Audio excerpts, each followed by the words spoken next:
No cost இஎம்ஐனாலே நம்ம ஃபோனோட காசு மட்டும் கட்டினா போதும், இன்ட்ரெஸ்ட்டே இல்லைன்னு நீங்கள் நினைக்கிறீங்களா? வாட் ப்ரோ, கடைக்காரங்களும் லோன் கம்பெனியும் நோ காஸ்ட் இஎம்ஐன்னு சொல்லி நம்மளை எப்படி ஏமாத்துறாங்கன்னு பாருங்க.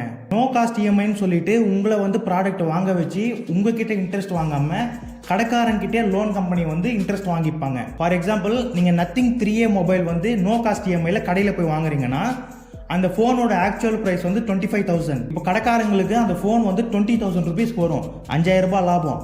நீங்கள் நோ காஸ்ட் இஎம்ஐல எடுத்தீங்கன்னா 5,000 ரூபாய் லாபத்தை பாதியாக 2,500 பிரித்து நீங்கள் வந்து லோன் கம்பெனிக்கு கொடுத்துருவாங்க.